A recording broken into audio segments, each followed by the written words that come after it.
Hello दोस्तों, सोनी भैया की क्लासेस में आप सभी का स्वागत है। जैसे कि हमने अपने पिछले वीडियो में पढ़ा था कि रिसोर्सेज क्या होते हैं, उनका जनरल क्लासिफिकेशन क्या है और उनको किस तरह की डिफरेंट टाइप्स ऑफ मटेरियल्स में क्लासीफाई हमने किया हुआ है।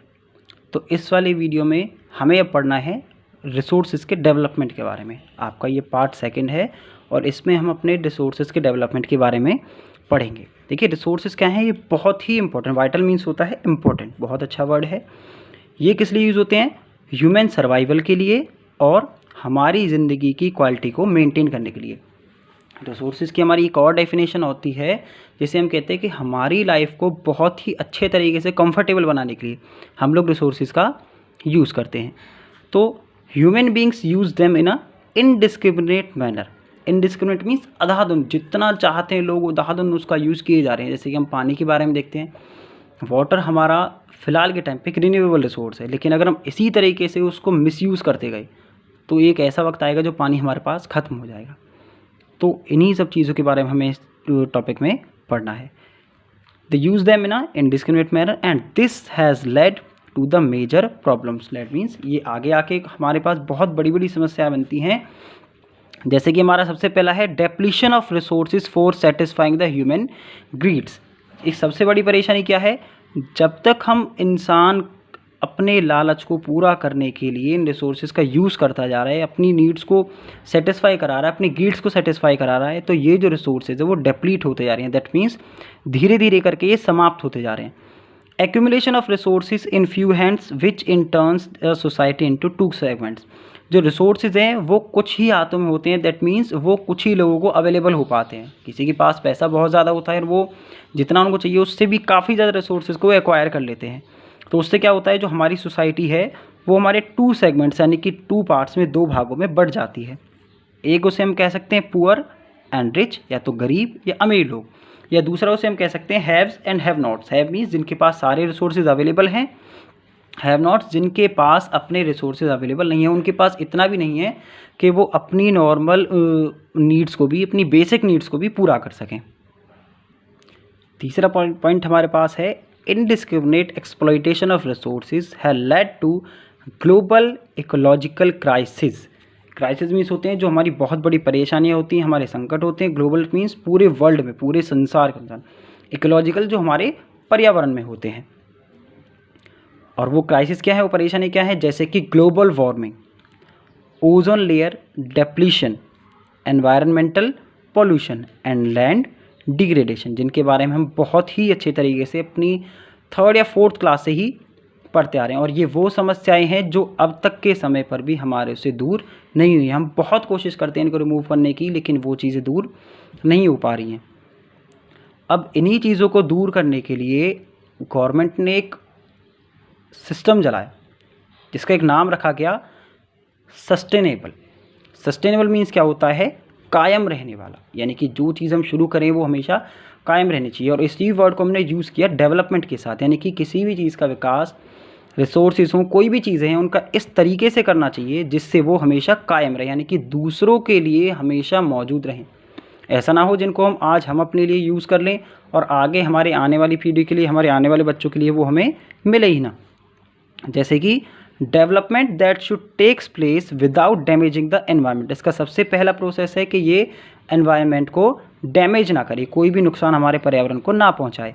And the development in the present should not compromise with the needs of the future generation, यानी कि जो हमारी फ्यूचर जनरेशन आने वाली पीढ़ी है उसे किसी भी तरीके से अपनी नीड्स के लिए कॉम्प्रोमाइज़ नहीं करना चाहिए, उनको कॉम्प्रोमाइज़ नहीं करना पड़े।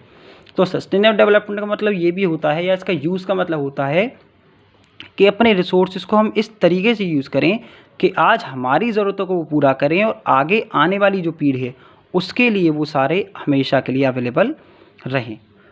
To save our and planet from danger of depletion of resources, ये मैंने खुद लिखा है। अगर हमें अपने प्लेनेट को खतरे से बचाना है, किसके? डेप्लीशन यानी कि रिसोर्सेज की समाप्ति के खतरे से।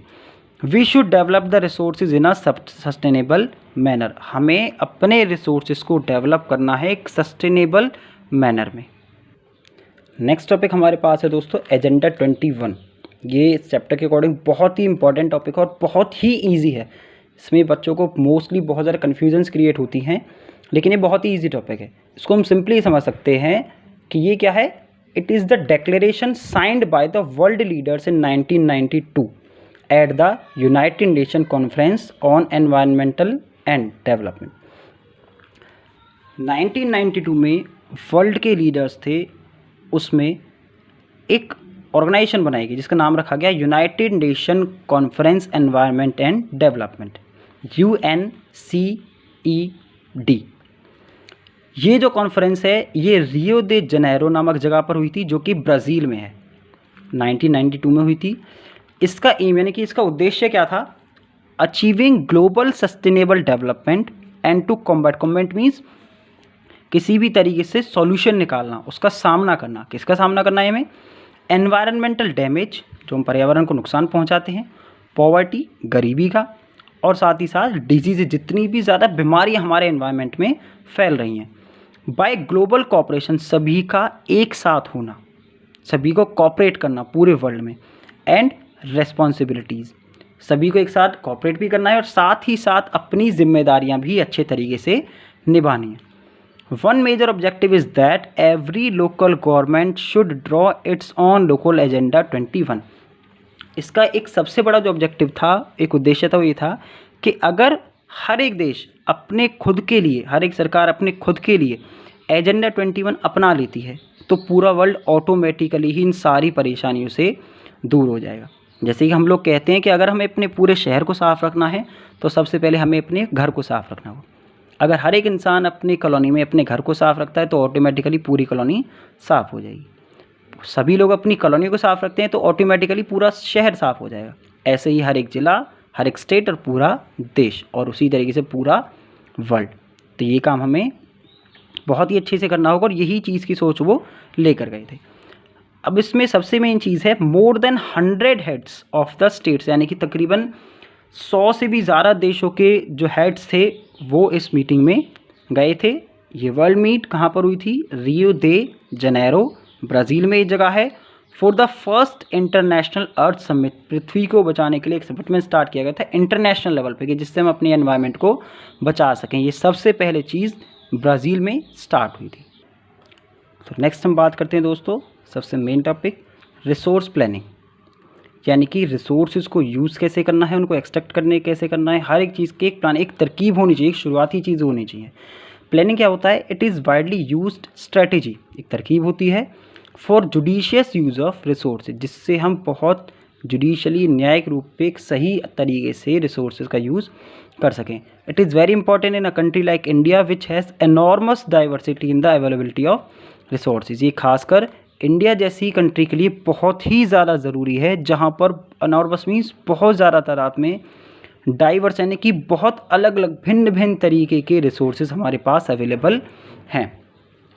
There are regions which are rich in certain types of resources but deficient in some other types. India में बहुत सारे ऐसे रीजन्स हैं जो कहीं पर कुछ रिसोर्सेज में बहुत ज़्यादा रिच, यानी कि बहुत ज़्यादा अमाउंट में वहाँ पर वो चीज़ें अवेलेबल हैं, लेकिन उसी समय पे वही सेम चीज़ें किसी दूसरे जगह पर बहुत ही कम है। जैसे कि some regions are self sufficient in terms of availability of resources but have some acute shortage of some vital resources. कुछ ऐसे रीजन्स हैं हमारे पास जहाँ पर कुछ रिसोर्सेज की अवेलेबिलिटी अपनी ही तरफ से सेल्फ सफिशिएंट, यानी कि वो अपनी नीड्स को सेटिस्फाई ईजिली अपनी ही तरफ से कर सकते हैं, लेकिन उसी सेम जगह पे कुछ रिसोर्सेज की बहुत ही ज़्यादा कमी है जो पूरी नहीं हो पाती है। जैसे सबसे अच्छा एग्जांपल हमारे पास है राजस्थान का। राजस्थान में क्या है, it has enormous solar energy, वहाँ पर सोलर यानी कि सनलाइट बहुत ज़्यादा होती है, सोलर और विंड एनर्जी वहाँ बहुत ही ज़्यादा भरपूर मात्रा में, लेकिन लेकिन वाटर रिसोर्सेज, लेकिन पानी की कमी वहाँ पर बहुत ही ज़्यादा है। नेक्स्ट हम बात करते हैं दोस्तों रिसोर्स प्लानिंग इन इंडिया। देखिए रिसोर्स प्लानिंग क्या है, एक बहुत ही कॉम्प्लेक्स, बहुत मुश्किल प्रोसेस है। इसमें कुछ हमारे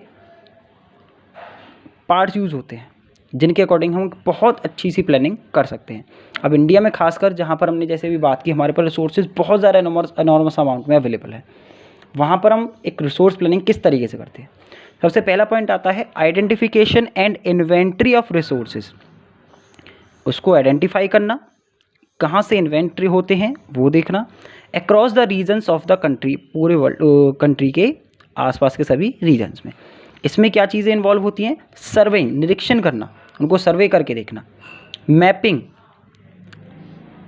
क्वालिटेटिव एंड क्वांटिटेटिव एस्टिमेशन, उनकी क्वालिटी क्या है और उनकी क्वांटिटी क्या है, एंड मेजरमेंट ऑफ रिसोर्सेज, उनको मेजर करना कि कितने अमाउंट में वो रिसोर्सेज हमारे पास अवेलेबल हैं।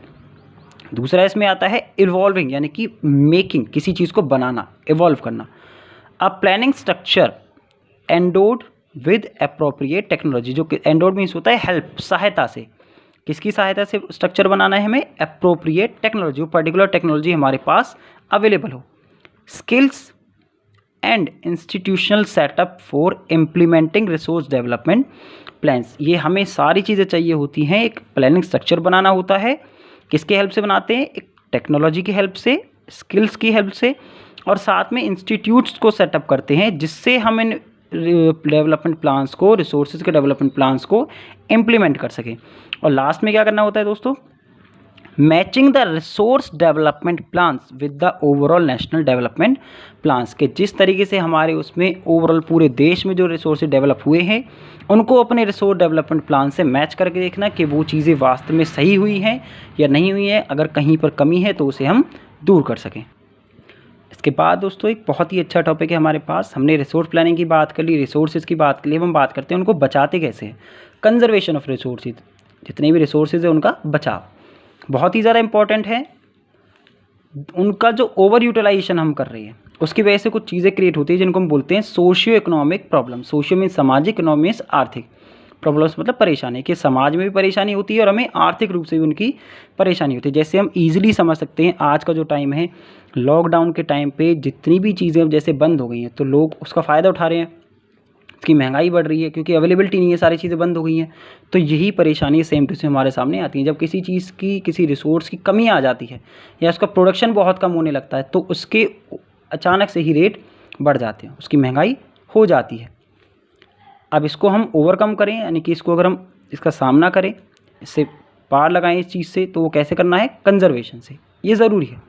जैसे कि गांधी जी ने कहा था, there is enough for everybody's need, एक की ज़रूरत के लिए, हर एक की ज़रूरत के लिए हमारे पास रिसोर्सेज इनफ है, एंड नॉट फॉर एनीबडीज़ ग्रीड, लेकिन किसी भी एक का लालच पूरा करने के लिए हमारे पास नहीं है।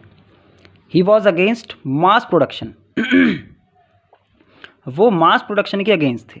मास प्रोडक्शन क्या होता है, means single product is produce in a very large amount, एक ही प्रोडक्ट को बहुत ही ज़्यादा बड़े अमाउंट में प्रोड्यूस करना, वो भी मशीनरी की हेल्प से। किससे रिप्लेस करना चाहते थे इसको, प्रोडक्शन बाय द मासेस, दोनों में डिफरेंस है। प्रोडक्शन बाय मासेस क्या होता है, प्रोडक्ट्स आर प्रोड्यूस्ड, अलग अलग तरह के प्रोडक्ट्स प्रोड्यूस हो with the help of many people, बहुत सारे अलग अलग लोगों के थ्रू, जिससे सबको एम्प्लॉयमेंट मिले, सबको रोज़गार मिले, अलग अलग चीज़ें अवेलेबल हो सकें और रिसोर्सेज का यूज़ भी हम अच्छे तरीके से और एक सहज रूप से कर सकें। दोस्तों गांधी जी की जो फिलॉसफी थी वो दोबारा से रिप्रेजेंट की गई। एक राइटर थे स्कूमेकर, उन्होंने एक अपनी बुक लिखी, स्मॉल इज़ ब्यूटीफुल, बहुत ही अच्छी किताब है। उसमें इन गांधी जी की फिलॉसफी को दोबारा से प्रेजेंट किया गया। जो कंजर्वेशन है हमें ग्लोबल लेवल पे दोबारा से सामने आया। कहाँ पर, एक रिपोर्ट बनाई गई, ब्रंडलैंड कमीशन रिपोर्ट 1987 में, वहाँ